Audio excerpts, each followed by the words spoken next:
ala Rasulillah. Le prophète sallallahu alayhi wa sallam, il dépêcha Ubayda ibn al-Jarrah pour combattre les Bani Tha'laba, ceux qui ont tué les compagnons de Muhammad ibn Maslama. Et il a réussi à les surprendre et ils ont pris la fuite dans les montagnes et il a réussi à captiver un des leurs et pris leurs troupeaux, leurs chameaux. Et bon, le prophète sallam a réussi à les punir.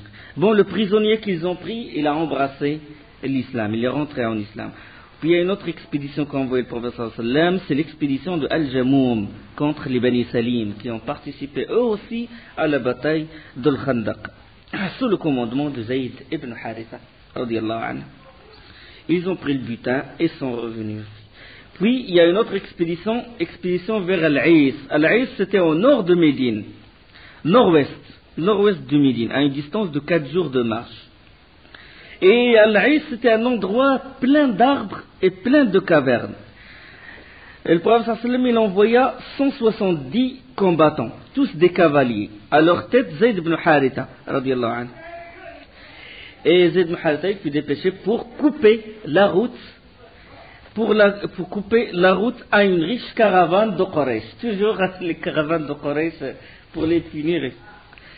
À une riche caravane de Quraysh. Ils se sont cachés dans les cavernes et derrière les arbres.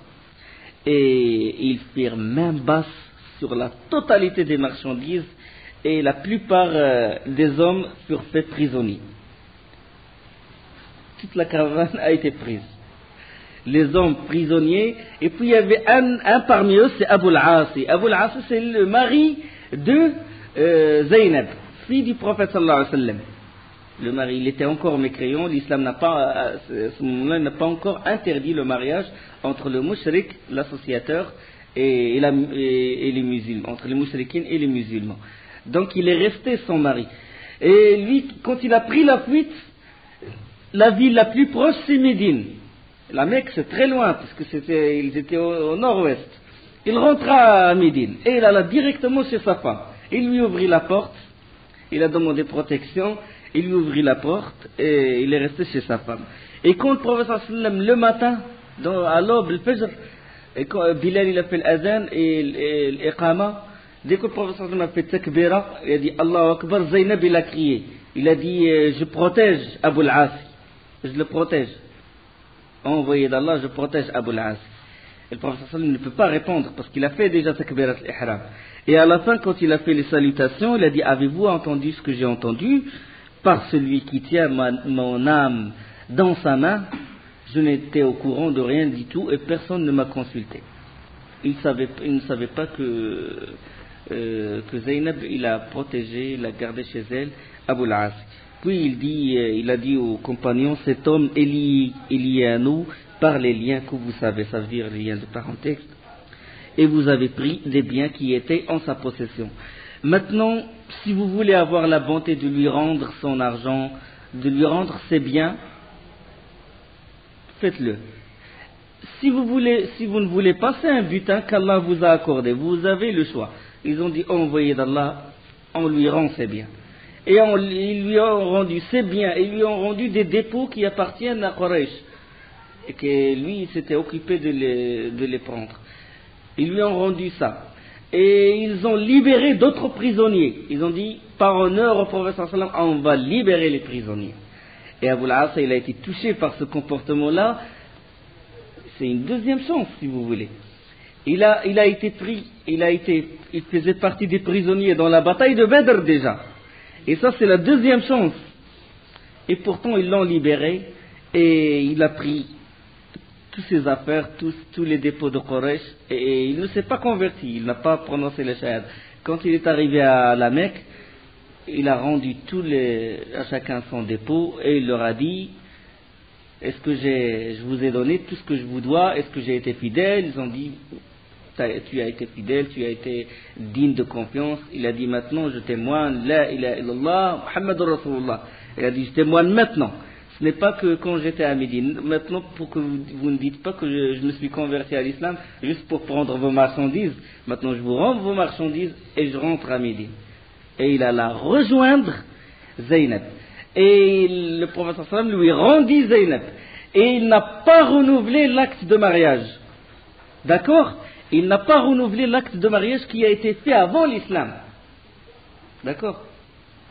Quand deux mécréants, quand par exemple, ça c'est un grand sujet, mais le prophète sallam n'a pas renouvelé d'acte de mariage. Et le hadith, il est dans Sunan, hadith authentique, dans Sunan Abu Daoud. Durant l'année 6 de l'Hégire, après les punitions qu'a fait le prophète sallam aux différentes tribus qui ont participé à l'Ahzab, l'année 6 de l'Hégire, Dhul Qa'da, a eu lieu la convention de l'Hudaybiyah, le pacte de l'Hudaybiyah. Certains savants, ils l'appellent Ghazwat al-Hudaybiyah, la bataille de l'Hudaybiyah, mais ce n'est pas une Ghazwa parce que le prophète sallam n'avait pas l'intention de combattre. Le prophète sallam a vu un songe, il a vu un songe comme quoi il fait le pèlerinage. Il a vu dans le rêve qu'il faisait le pèlerinage, la tête rasée, avec les compagnons. Et il a fait le récit de ce rêve aux compagnons et il a dit, je décide d'aller faire le pèlerinage, d'aller faire la Umrah. C'était pas le grand pèlerinage, c'était le petit pèlerinage. Il invite les compagnons à se joindre à lui. Les Muhajirin, l'Ansar et certains musulmans faisant partie d'autres tribus, ils entreprirent les préparatifs pour partir. Et ils étaient au nombre de 1400, selon le hadith de Jabir dans le Bukhari. Et selon d'autres versions, plus 1500 selon d'autres versions. Et bien entendu, le conflit entre les musulmans et le Quraysh est toujours présent. Et les relations sont tendues. Donc, c'est pas évident. Et c'est pour cela que beaucoup de Bédouins, surtout ceux qui vivent aux alentours de Médine, ils ont manqué de courage d'aller avec le prophète sallam, et les hypocrites, ils ont refusé d'y aller, ils ont dit, ils se livrent, ça veut dire qu'ils se livrent à ses ennemis, ils vont le massacrer. Sans armes, sans rien du tout, il va faire le pèlerinage, tawaf, alors qu'il n'y a pas si longtemps, il a pris leur caravane, il n'y a pas si longtemps, il y avait la bataille de l'Ahzab, ils vont le massacrer. Et ils ont refusé d'y aller. Mais les vrais croyants, ils ont accepté, ils ont dit on va avec tout. Et le prophète sallam était conscient de ça. Ça veut dire qu'il savait que s'il rentre à la Mecque sans armes, il risque de le tuer, ou durant le trajet, il risque de le tuer. Donc qu'est-ce qu'il a fait? Il a pris les armes. Parce qu'Allah subhanahu wa ta'ala dit Ya ayyuhalladhina amanu khudhu hidrakum. Oh, les croyants, prenez vos précautions. Mais il n'avait pas de penchant pour la guerre. Les hypocrites, personne n'est allé avec lui sauf un qui s'appelle Al-Jadd ibn Qais. Arrivé à Dhul Hulayfa, j'ai une petite carte ici. Dhul Hulayfa, c'est le miqat des gens de Médine. Vous savez que, regardez, le haram, ça c'est la Mecque comme ça. Et ça c'est ce qu'on appelle le haram. Le haram. Il est interdit de tuer, de combattre à l'intérieur. Ça veut dire de tuer quelqu'un à l'intérieur de le haram. Ça c'est la Mecque. Ça c'est le haram. Voilà les limites de le haram. D'accord? Mina et Muzdalifa font partie de le haram. Arafat, il est en dehors du haram. D'accord? Ici c'est Taniyat Tan'im et puis les différents endroits. Et puis ce grand cercle là c'est le miqat. Le miqat. Qu'est-ce que ça veut dire le miqat? Celui qui fait le pèlerinage ne doit pas le franchir sauf s'il est en ihram, sauf s'il porte l'ihram. Donc pour les Yémenites, il y a Lamlam et Qarl al-Manazil pour les gens de l'Est, et chacun son miqat. Ça c'est la frontière de miqat. Donc le miqat de Médine c'est Dhul Hulayfa. C'est à quelques kilomètres de Médine, au sud de Médine. Le prophète sallallahu alayhi wa sallam est allé jusqu'à Dhul Hulayfa. Et là, il a pris son ihram. Il et il se prépara. Les armes, il les a mis dans les montures, sur les montures, et il a préparé 70 chameaux pour le qurba, ça veut dire pour taqarruban ila Allah, ça veut dire ce qu'on appelle le hadi, les offrandes. Les 70 chameaux destinés à être sacrifiés pour Allah subhanahu wa ta'ala. 70 chameaux. Et il a fait ce qu'on appelle taqlid wa tash'ir. Tash'ir c'est quoi? Tash'ir ça veut dire fendre une bosse du chameau avec un couteau, avec le sabre, jusqu'à ce que le sang il sort. Ça veut dire qu'elle est destinée à être sacrifiée, ou bien mettre un collier sur le cou du chameau. Les gens, quand ils voient ça, ils disent hadi muqallad wa musha'ar. Ça veut dire le chameau, il a le collier, il est avec la bosse pendue. Ça veut dire qu'il est destiné à être sacrifié dans le haram, dans le masjid haram, près de la Kaaba, pour Allah subhanahu wa ta'ala. Et sa viande, bien sûr, la chair, elle est destinée aux pauvres. Elle est destinée aux pauvres. C'est ce qu'on appelle saq al-hadi. Et il a porté l'ihram. L'ihram, les vêtements sans couture, simple, blanc. Et bien sûr, les armes, c'est sur les montures. Et il envoya un éclaireur. Déjà, à Dhul Hulayfa qui se trouve là, il envoya un éclaireur pour voir ce qui se... Un éclaireur de Khuza'a. Le hadith, il est rapporté par Al-Bukhari 4178 jusqu'à hadith 4181 et rapporté également par Abu Daoud. Lorsque les Quraysh, ils apprirent que les pèlerins avaient quitté Médine, ils furent remplis d'appréhension. Ils se sont réunis, ont décidé, ils se sont mis dans une situation assez grave, dans un dilemme si vous voulez. Ils étaient placés devant une situation, qu'est-ce qu'ils vont faire maintenant? Les pèlerins, ils viennent. S'ils rentrent dans le haram, ils n'ont pas le droit de le combattre, parce que s'ils le combattent à l'intérieur de haram, ils violeraient le haram, et ça fait un grand déshonneur pour eux. Et s'ils l'interdisent, c'est grave. S'ils l'interdisent, c'est aussi qu'ils interdisent des gens qui veulent adorer Allah, ils interdisent des gens qui veulent visiter la demeure d'Allah.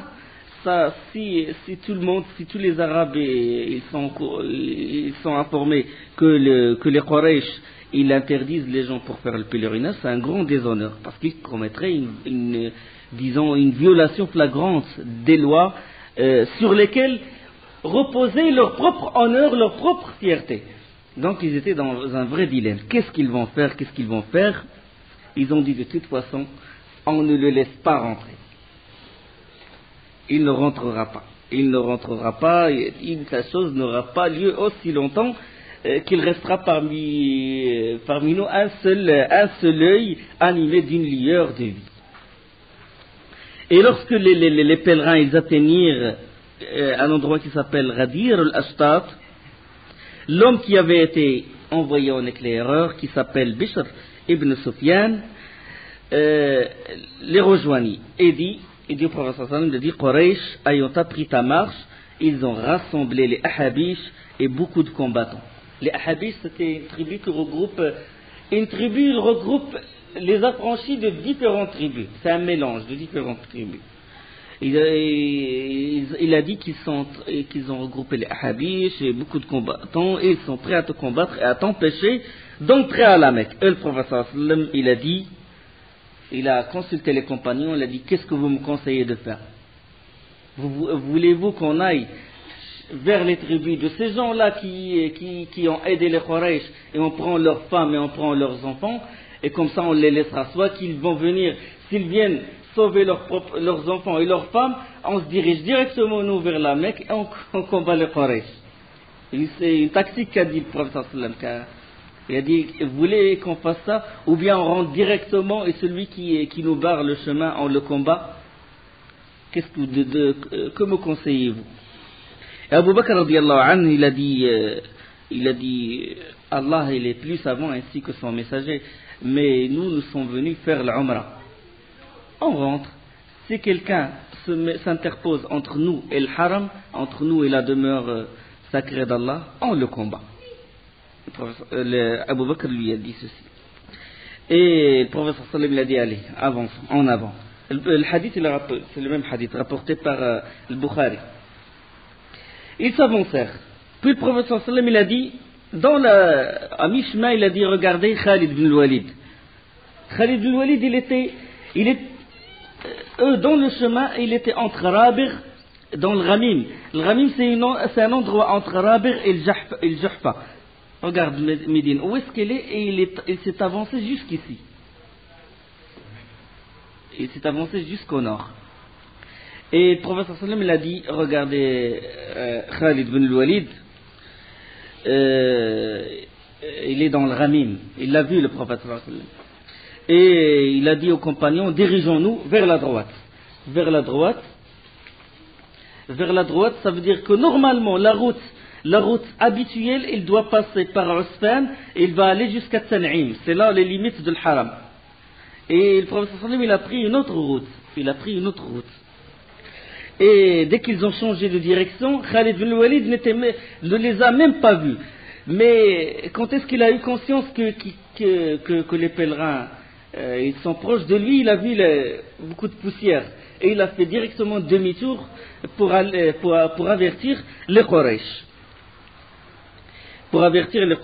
Arrivé à Usfan, c'est encore plus au sud, le prophète sallam a dit, il a dit que les éclaireurs des associateurs se trouvent maintenant à Dajnan, c'est-à-dire dans un autre endroit, et il a dit qui connaît la route de l'Handal. Donc d'ici, il y a une autre route. Il y a cette route, ça c'est Tariq al-Musafirin. Elle est connue cette route habituelle. Et il a dit qui connaît une autre route inhabituelle, ce qu'on appelle Tariq al-Handal, la route de l'Handal. Une autre route. C'est pas la route qui va vers Saniyat al-Tan'im. Non, c'est une autre route.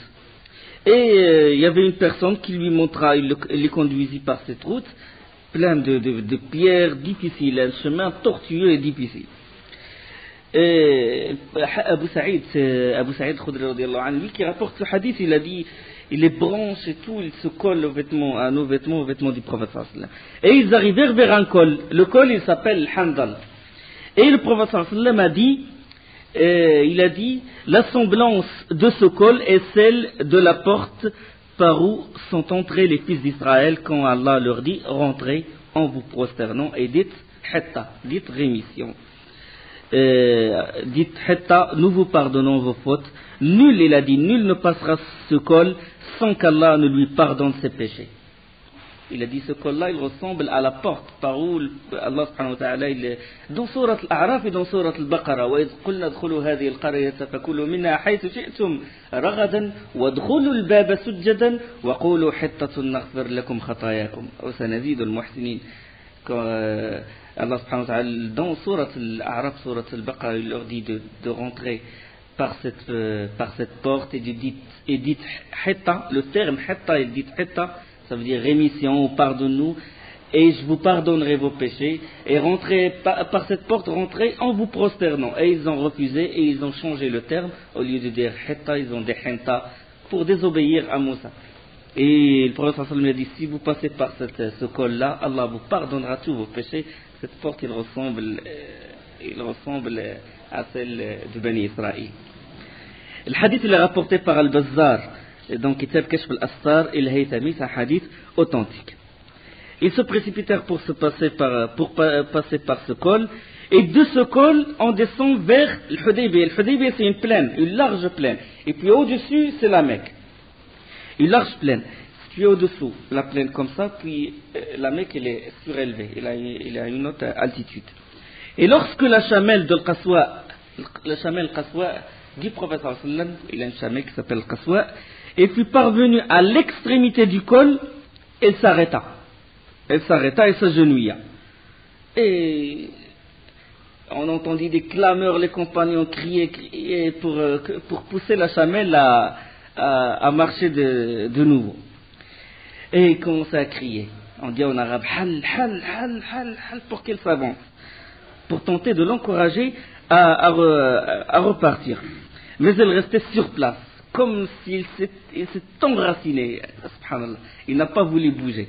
Et puis ils ont dit khala'at al-qaswa, ça veut dire il est têtu, il s'est obstiné. Et le prophète sallam il a dit non, il ne s'est pas obstiné, il ne s'est pas entêté, et ce n'est pas son tempérament. Ma khala'at al-qaswa wa ma laha bi khuluq. Ça veut dire que ce n'est pas son tempérament, ce n'est pas son caractère de s'entêter. Wa ma zaka laha bi khuluq. Mais ce n'est pas son tempérament, mais il fut arrêté par celui qui a arrêté l'éléphant. Habasaha Habisul Fil. Celui qui a arrêté l'éléphant de Abraha al-Ashram, on a parlé de ça au début de la vie du prophète. quand Abra al-Asram il poussa l'éléphant pour qu'il s'avance vers le haram, et l'éléphant n'a pas voulu s'avancer. Il a dit c'est Allah subhanahu wa ta'ala qui l'a décidé ainsi, il a décidé que la chamelle ne s'avance pas. Donc le prophète sallallahu alayhi wa sallam il a su qu'Allah il a décidé ceci, qu'il ne peut pas le désobéir. Donc c'est qadarullah subhanahu wa ta'ala, c'est le destin d'Allah subhanahu wa ta'ala. Et il a dit quand il a su que c'est Allah subhanahu wa ta'ala qui arrêta la chamelle, il a dit il n'est pas de concession respectueuse des droits d'Allah que s'il me la demande aujourd'hui, ça veut dire que si les Quraysh me demandent cette concession, je suis prêt à leur accorder. Si par exemple il me demande, il me propose quelque chose, un accord qui fait que dans cet accord il y a le respect du sang, il y a le respect des liens du sang, de la parenté, salat al-rahim dans une version, et où il y a le respect des droits d'Allah, je leur accorderai ceci.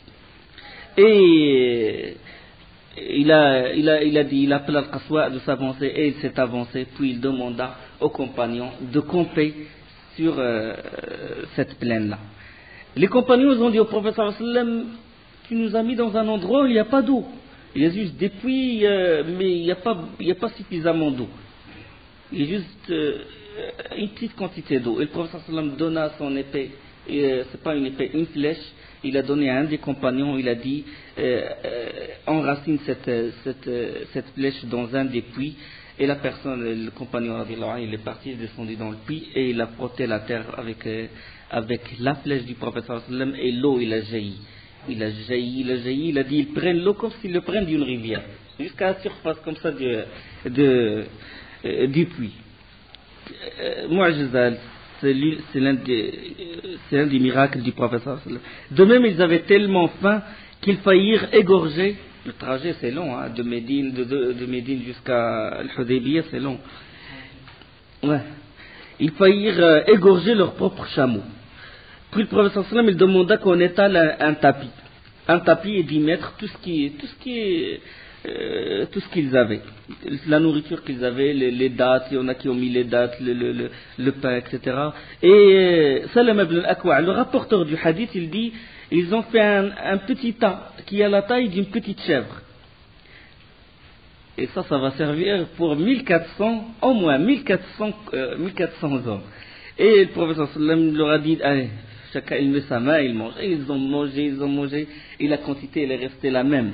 Et d'autres compagnons ont dit, on a même ramené nos sacs et on a mis les dates, on a tout rempli, et la baraka du prophète sallallahu alayhi wa sallam. Hadith, il est rapporté, ce hadith-là, il est rapporté par le Bukhari, rahimahullah.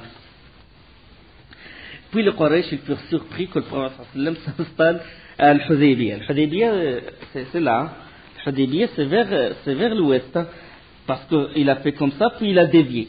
Il a fait comme ça, puis il a pris la route de l'Hamdallah, une route inhabituelle. Ce n'est pas la route habituelle des voyageurs. Il est à l'extérieur. Al-Hudaybiyah, il est à l'extérieur de l'Haram. Il n'est pas à l'intérieur. La limite, il se trouve. Il est à l'extérieur. Qu'est-ce qu'il prépare? On dit Quraysh, qu'est-ce qu'il prépare? Il a l'ihram, d'accord. Il veut rentrer pour faire le pèlerinage. Mais les armes. Pourquoi il met les armes sur les montures?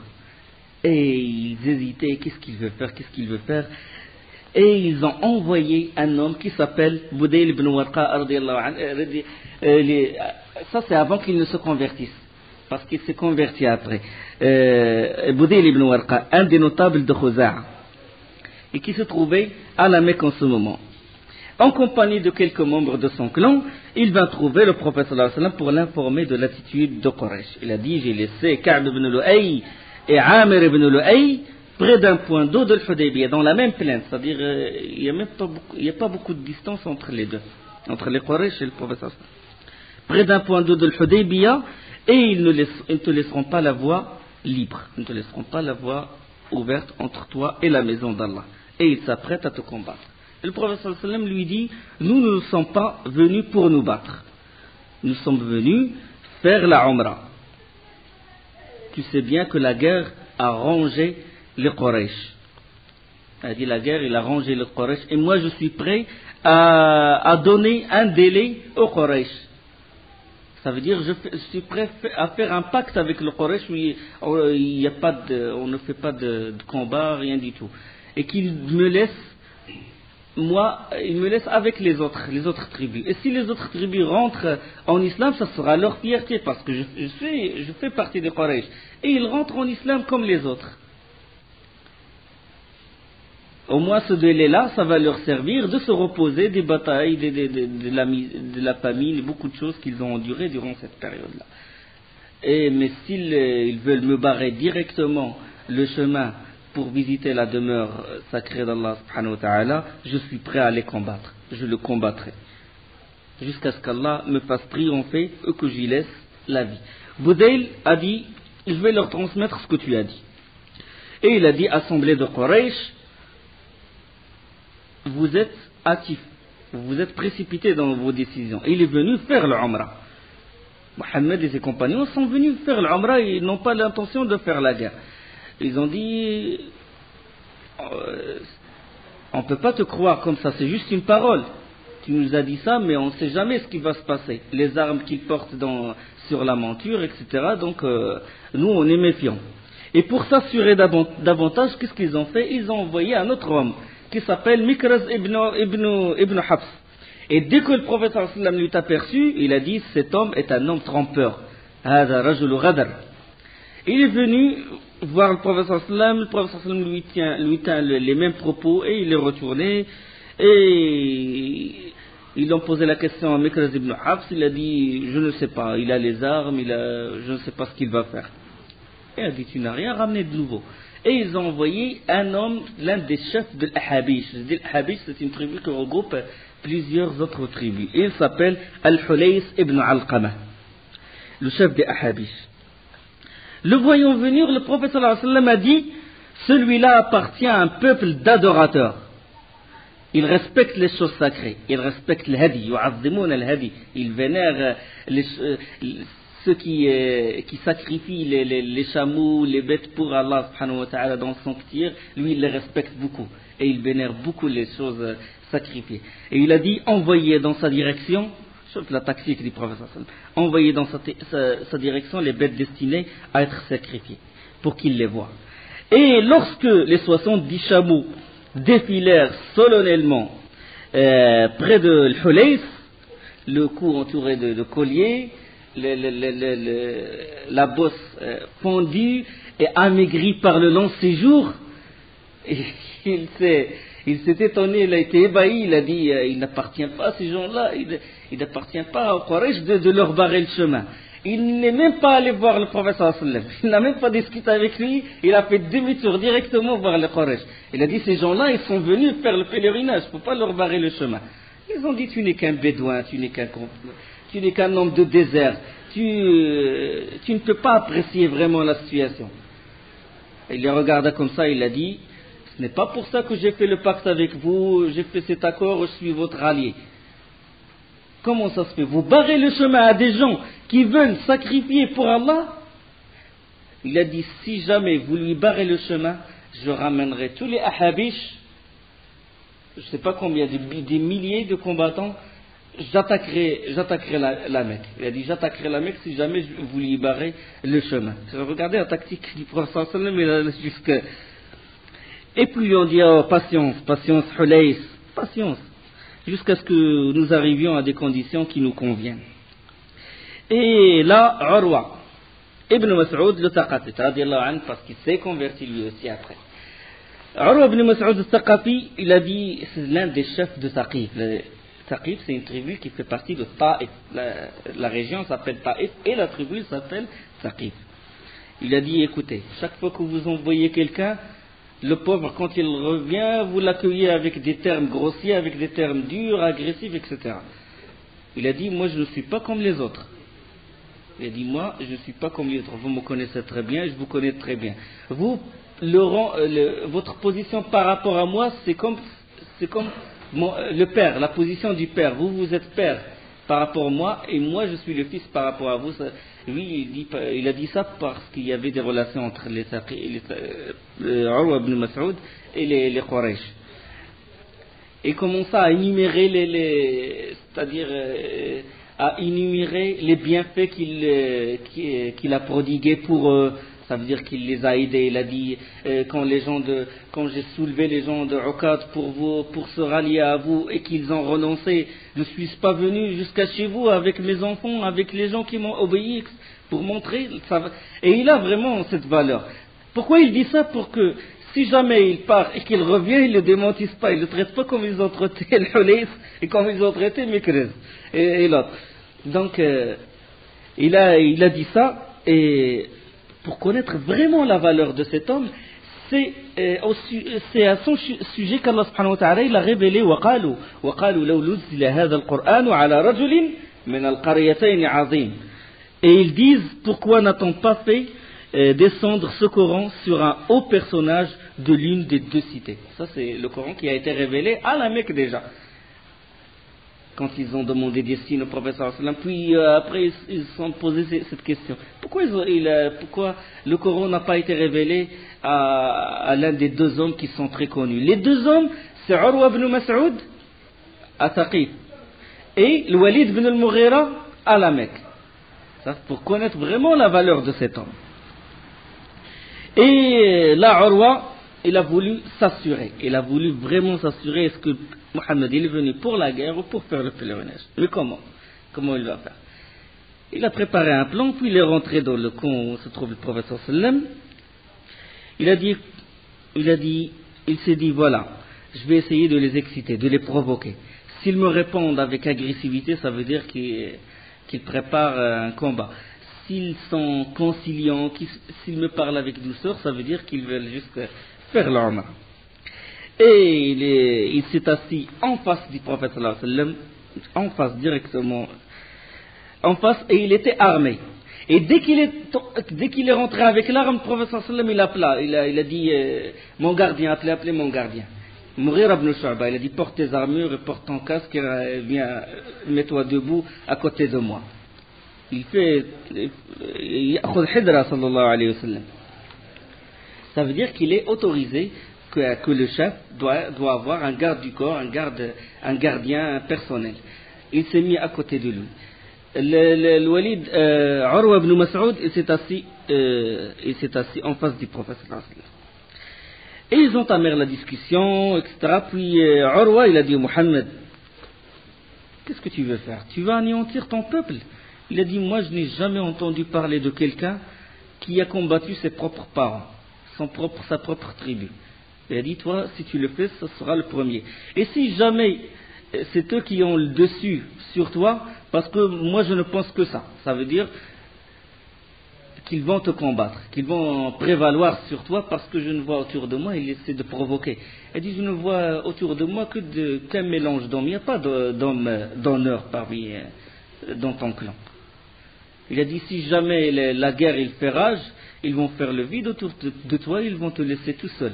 Puis Abu Bakr, l'indulgent, il n'a pas pu se contrôler. Et il l'a insulté, il l'a insulté odieusement. Il a dit: nous on se retire.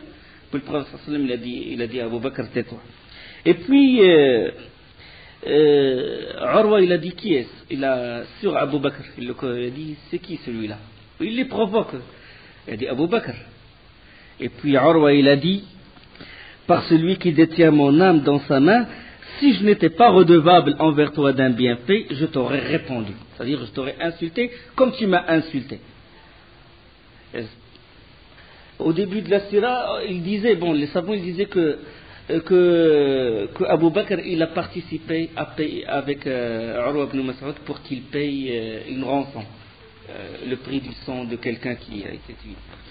Et puis, pour vraiment les exciter, on sait que chez les Arabes, quand quelqu'un il veut provoquer l'autre, il essaie de lui tirer la barbe, comme ça, de lui tirer la barbe. Et Urwa, il est près du prophète sallallahu alayhi wa sallam, en face. Et puis il a voulu provoquer, puis il ramena sa main comme ça. Dès que sa main s'approcha du visage du prophète sallallahu alayhi wa sallam, il reçut le coup du plat du sabre. Il a dit: retire ta main du visage de l'envoyé d'Allah, retire ta main avant qu'il ne t'appartient plus, avant qu'il ne revienne plus à toi cette main. Et c'était Shu'ba ibn al-Mughira radiyallahu anhu qui le frappa avec et à chaque fois qu'il l'approche, à chaque fois qu'il essaie de toucher la barbe du prophète sallallahu alayhi wa sallam, lui Shu'ba ibn al-Mughira, il le frappe avec le plat du sabre. Et là, Urwa, il leva la tête comme ça, et il regarde, c'est Shu'ba ibn al-Mughira, tout couvert d'armure avec le merfar. On ne voit que ses yeux. On ne voit que ses yeux. Il a dit, Man hadha al-fadz al-ghalid, qui est ce grossier-là? Et le prophète sallallahu alayhi wa sallam, il a souri, il a dit, tu le connais pas? C'est ton neveu, le Mughira ibn Shu'ba. Il a dit, Ya le Ghadr, quel trompeur! Il n'y a pas si longtemps, c'est moi qui ai lavé ta saleté. Il parle d'une histoire, il a fait allusion à une histoire, c'est que le Mughira ibn Shu'ba, avant l'islam, qu'est-ce qu'il a fait? Le Mughira ibn Shu'ba, il est parti avec 13 hommes de Bani Malik. Bani Malik, ils vivent dans Taïf. Et ils sont allés voir le Muqawqis. Le Muqawqis, c'est l'un des rois de l'Égypte. Ils sont allés le voir. Lui avec les 13 hommes, jusqu'en Égypte. Et puis, tous ils étaient bien avec le roi, sauf le Mughira ibn Shu'ba, il était impoli avec le Muqawqis. Et puis quand ils ont fait demi-tour, ils veulent rentrer chez eux, le Muqawqis, il a dit à son entourage, il a dit donnez, comblez de cadeaux, donnez les cadeaux à tous ces 13 hommes, sauf à cet homme-là, le Mughira ibn Shu'ba. Tous ils étaient couverts de cadeaux, sauf le Mughira ibn Shu'ba. Il a fait le trajet de Taïf jusqu'en Égypte et il va revenir et les mains vides alors que ses compagnons, ils ont tous des cadeaux. Et puis il a profité d'une occasion. Ils dormaient ou ils ont bu le vin, selon des versets. Puis il les tua tous, les 13. Il a tué les 13 hommes et il a pris tous leurs affaires, tous leurs cadeaux, il emmena tout ça à Taïf. Et ça a failli éclater en guerre entre les Bani Malik et les Taqif. Urwa ibn Mas'ud, c'est l'oncle de Shu'ba ibn al-Mughira. Ça y est, ça a failli éclater. Puis Urwa ibn Mas'ud il a dit, je paye le prix du sang des 13 hommes. 13 hommes. Je paye le prix du sang de ces 13 hommes, épargnant la guerre, etc. Shu'ba ibn al-Mughira, qu'est-ce qu'il a fait? Il a pris les cadeaux et tout, il a tout emmené à Médine. Et il est rentré voir le prophète sallallahu alayhi wa sallam, il a dit, j'embrasse l'islam, envoyé d'Allah. Et le prophète sallallahu alayhi wa sallam, il a dit, ton islam, on l'accepte. Ton islam, on l'accepte. Mais la tromperie, on ne l'accepte pas, tu rends. Tout ça, tu rends ça à leur propriétaire. Et ils ont envoyé tout ça à Taïf. Et il était sincère, Shu'ba ibn al-Mughira, dans son islam, et il est resté avec le prophète sallallahu alayhi wa sallam. Donc, Urwa ibn Mas'ud, il fait allusion à cette histoire. Et Shu'ba ibn al-Mughira, il a dit, malgré tout, c'est l'envoyé d'Allah, tu ne le touches pas. Et alors, il est resté un instant, puis Bilal, il a fait l'adhan. Bilal a fait l'adhan, le prophète sallallahu alayhi wa sallam se leva, Urwa en train de regarder, de voir qu'est-ce qui se passe dans le camp et tout. Et le prophète sallallahu alayhi wa sallam, quand il allait faire ses ablutions, tous ils s'approchaient vers lui pour prendre les gouttes qui tombent de ses mains, il s'essuie le visage et tout. Quand il crache, il ne tombe pas par terre. Le crachat ne tombe pas par terre. Il est pris par un des... Il a dit, qu'est-ce qui se passe? Il n'a rien compris. Quand à peine il donne un ordre, ça y est, c'est déjà fait. Quand il parle, tout le monde se tait. Il a été troublé par ce respect que portent les compagnons envers le prophète sallallahu alayhi wa sallam. Et il est allé voir le Quraysh.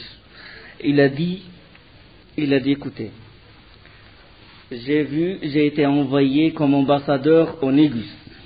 J'ai été envoyé comme ambassadeur au Kisra, au Qaysar.